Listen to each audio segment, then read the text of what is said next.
network allowed merchants to show up in unusual places. Thus, the Viking prayer, "I wish that you would send me many merchants with many dinars and dirhams who will buy from me whatever I wish, and will not dispute anything I say." As the population of Europe doubled between AD 950 and 1200, the number of urban areas quadrupled, and as heath, forest and marsh were rolled back across the continent, towns multiplied. In 1200, perhaps 45 European towns were founded. In 1300, it was 250. Often as small as 200 or 300 souls, these towns were set apart from the surrounding countryside. But behind their walls, citizens enjoyed rights their rural neighbours did not.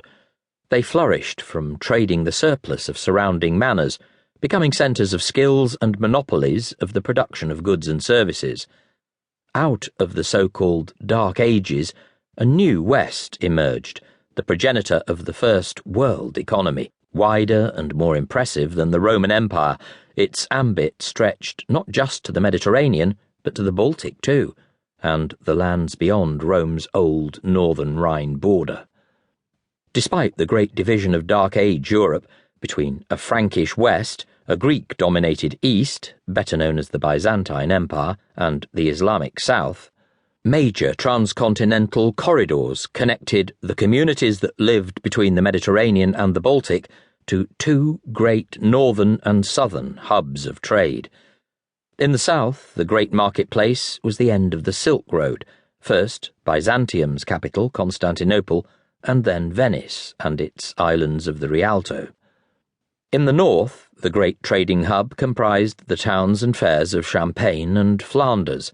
Here, an English merchant could buy a dizzying array of goods: Bordeaux and Gascon wine, salt from Biscay or the Bay of Bourgneuf, Spanish iron, candles, fishing furs, silks and spices from the Orient, dyed plants from Picardy and Toulouse, wood ash from Polish forests, alum from Genoa and Gascony, and wool oil from Spain.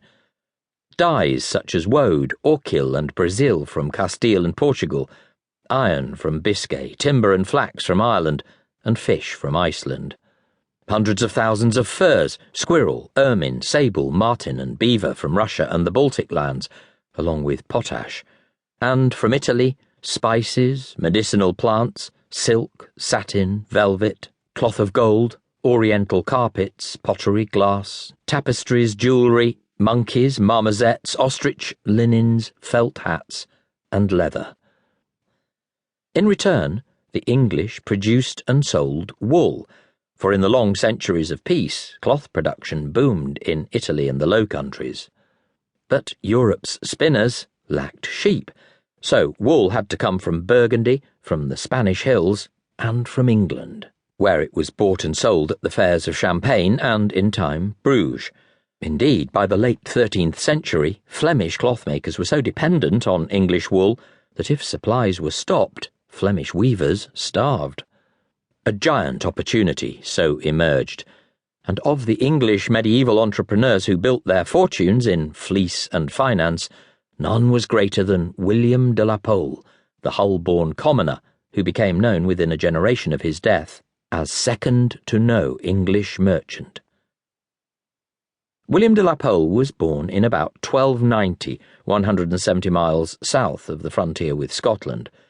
He lived his childhood amid the ferocious, and ferociously expensive, border wars of the last years of King Edward I's rule.